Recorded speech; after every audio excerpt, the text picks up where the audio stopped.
the truisms of the entire movie industry since the pandemic has been that the box office has suffered. As a matter of fact, studies in Variety and others have shown that there's still a percentage of people who have not even started going back to the movie theaters since the pandemic shut everything down for so long. And then the double strike certainly didn't help, all that kind of stuff. Now, we're all looking forward to 2026. They're projecting record year for 2026, biggest box office returns since the pandemic started. Multiple billion-dollar films are being projected. But even talk about 2025. In the midst of the struggle, there was some victory, and victory's name was Imax. As according to a news story in Deadline, Imax had its all-time greatest box office year ever with, I believe, $1.28 billion just in IMAX theaters.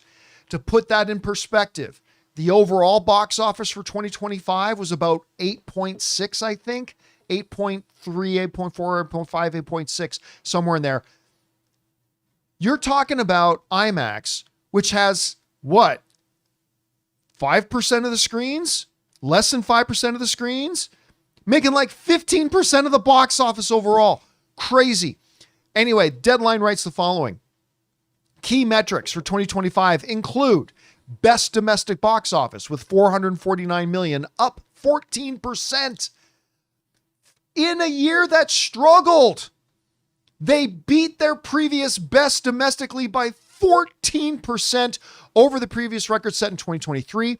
The best rest of the world international box office with $427 million, up 2% over the previous record set in 2023. Best China box office with $407 million, up 5% over the previous record set in 2019. Biggest global market share with 3.8% from 1,800 plus locations. Best local language box office with $405 million worldwide, up 65% over the previous record set in 2023. Record box office in 35 countries and territories worldwide with standout performances in Japan, Germany, India, Australia, and across Southeast Asia. Largest slate in IMAX history with 122 new releases worldwide, and largest local language slate in IMAX history with 67 international films released from 14 countries. Oh my God! These are incredible numbers. When it's in an industry that overall is still in its slump. Looks like it's starting to come out of its slump, yes. But for them to have record numbers, Rob, the one that jumped out to me the most, 14% domestically in the North American box office, higher than their previous record. Now, granted, we've seen more screens added, more studios are kind of targeting content for it, but still it's showing that it's getting results. Guys, we want to take a second to thank a sponsor of today's video, PrizePicks. Whether you're starting a new routine or making player picks for the very first time, trying something new can be tough. But on PrizePicks, it just feels great when your sports takes are right. With big playoff matchups happening every weekend and elite hoops action almost every night, the action never really stops, and PrizePicks lets you take control. Ann and I both tried out PrizePicks a while ago, and we were honestly surprised by how simple it was to get started. I put my first lineup together in just minutes, and it genuinely made watching the games with my friends more fun because we were following our player projections all night, cheering for more or less. And there's a couple of features I really love. PrizePicks now has early payouts, so if your player gets off to a hot start, you can have the option to cash out before the game even finishes. And the new social feeds feature lets you share your PrizePicks with friends or even copy winning lineups with one click. Plus, if you like flexibility, you can choose Flex Play, or if you want the biggest potential prizes, go with Power Play. So download the PrizePicks app today and use the code Campea to get $50 in lineups after you play your first $5 lineup. That's code Campea to get $50 in lineups after you play your first $5 lineup. PrizePicks. It's good to be right. Rob, you see these numbers. Are you surprised? And what do you think is the magic sauce here? What is driving this that has allowed IMAX to have a record-setting year for them when the overall box office has not had a record-setting year? What do you see there? Well, John, it comes down to what you always say, experiential events. You know what the thing that IMAX does, first and foremost? It makes sure that you get the one thing that a theatrical presentation needs. That's great presentation. Yeah. To be an IMAX theater, and whether it's LIMAX or whether it's true IMAX screens, IMAX presents look, I love AMC Dolby Cinemas, and kudos to them for spending billions of dollars to convert. Those are great too, but the screens aren't as big as true IMAX screens. And I think what IMAX did this year, you had people like one of my favorite things this year was Ryan Coogler's explanation of aspect ratios for Sinners. Oh, that was great. That Kodak that was sponsor. really good. Yeah. Amazing. So where do you want to go? IMAX. Where did you want to go see One Battle After Another? True IMAX. And what IMAX is presenting is the best presentation of films. Look, does anybody ever bitch or moan and complain what the price of a ticket is to go into an IMAX theater? Have you ever heard anyone bitch? Yes. Oh, all right. Well, I don't hear But about it's it. more worth it Yeah, when you're getting a because premium the experience. presentation alone, that you get what you pay for, and it's very apparent what you're getting. I saw Black Phone 2 at the Regal Irvine Spectrum in their IMAX theater, because if they weren't they were programming stuff, I just happened to see it in that theater. It looked and sounded incredible. And so a lot of people around the world, especially like if you're in America, if you're in a big city, you get great presentation, because people won't put up with it. But in the rest of America, you get mom and pop theaters, you get theaters that don't have the money to spend on a Dolby presentation. So a lot of people are going to the movies and they're not getting their money's worth when it comes to presentation. Whereas people will wait. Look at how many, if you wanted to go see certain IMAX movies, if you wanted to see like Sinners in 70 millimeter IMAX, you had to book your tickets weeks in advance. Yeah. The Odyssey. You can't get tickets for those IMAX screenings. It's opening weekend. That opening weekend, a advance. year in advance, they sold IMAX out. has built itself up as the premium experience. And now that studios are making films that are more experiential events than ever before, IMAX is going to do better. Where would be a better place to see F1 than in an IMAX theater? 40X. 40. I was going to say okay. 40X. Well, okay, 40. But I don't like 40X. But anyway, You went in it for F1. For the right movie. Yeah, I mean, but you look at these event films that we've had all throughout the year, and what does the year end with? Avatar: Fire and Ash, which is a movie that is built for IMAX.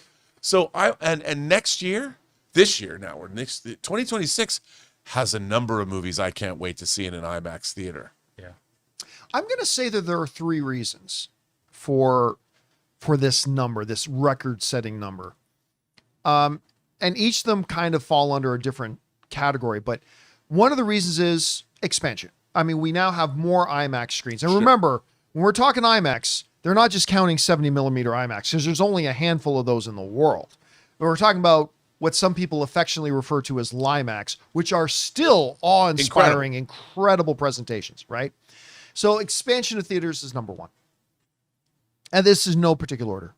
Number two, Rob, I would submit to you that unlike, say, Theater 5 down the hall, which might play Kinds of Kindness or might play, some other smaller film that's coming out, generally speaking, only big films play on IMAX screens. Yeah. IMAX doesn't play the next little hot indie film. Although I would watch that. So would I. And pay the extra money. Yeah.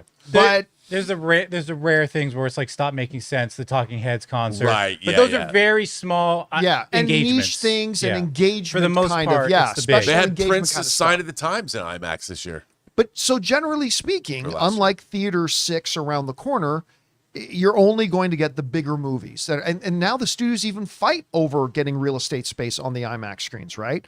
So number one, I would say expansion of the number of theaters. Number two is that you only really get the premium movies and the bigger movies on there. The third one I would suggest is a little bit more nebulous, but I do think it has a real impact here. Going to the movie theaters today, you know me, guys, I am the world's biggest evangelist and advocate for the movie-going experience. It is church to me. It is my sanctuary. Going to the movies is always better.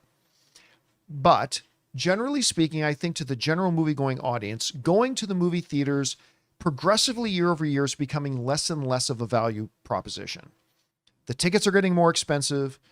They're force-feeding you half hours of commercials and trailers for time that you paid for to watch a movie. Instead, they're force feeding you a half hour of commercials and trailers. The prices are getting more expensive. The concessions are more expensive. As Rob, you were alluding to here, you are just getting a superior presentation. Now, again, my favorite is still the AMC Dolby Prime, but IMAX presents a heightened movie-going experience. And because of that, the value proposition, like you were alluding to, you don't mind paying. I think most of us don't mind paying a couple extra bucks if we're getting something that gives us a better experience, whether that's our food, whether that's our Uber rides, whether that's our sneakers, or whether that's our movie going.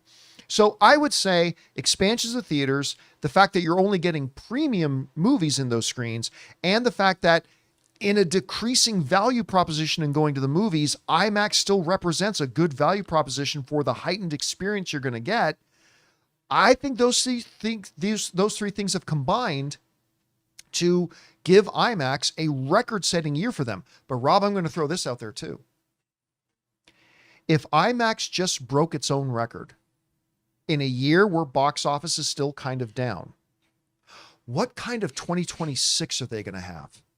Considering the 3 movies that we know are coming out? Yeah. Like, how big is their number going? How much are they going to break their record by in 2026 when we have an overall box office that is going to probably exceed 10 billion? Like, if this year crossed 8.5, I think 2026 crosses 10.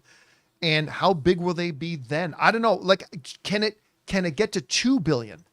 In IMAX. This year is like 1.2. Could it almost double? Can it like 80% jump? I don't know. How big do you think it could be for itself in 2026? I mean, I think that there's just more movies that people are going to want to see in IMAX. You know, this particular year, we had a lot, and it started early. I mean, Sinners was what, March? You know, I think came out of March. Project Hail Mary, I know I want to see that in IMAX already. You know, if I don't see it at Dolby Cinemas or I don't go to the Harkin Cine XL. That's an IMAX movie. It's an IMAX movie. It's absolutely an IMAX movie. And, you know, you go from there. I don't have all the films in front of me, but you know that we know Doomsday. We want to see Doomsday, both of those films in IMAX. But there's a lot of I'm sure the box office, no one's paying much attention. We aren't talking about it, but I think Zootopia 2 is past 1.5 billion now. You know, they don't have another Avatar movie, but there's plenty of stuff coming out. You've got Supergirl. It's actually past IMAX. 1.6. What's that? It's actually past 1.6. 1.6. Okay. Yeah. Really? Yeah. So then, we just have incredible movies coming out, I think, in every month. So why not? I mean, there's so many good things to see. All right, guys, question is for you. It's good to be IMAX right now. They just had their best year ever in a year that the box office has not recovered yet. How big is it going to be in 2026? Why do you think it had so much success this year? Whatever you guys think, jump down to the comment section below and let us know your thoughts. Hey guys, thanks so much for watching this video. Make sure you like the video, leave a comment, and subscribe to our channel. And don't forget, we have a daily podcast called the John Campea Show podcast, available on Apple Podcasts, Spotify, or your favorite podcasting app of choice. Go and subscribe to it today so it'll be there when you need it.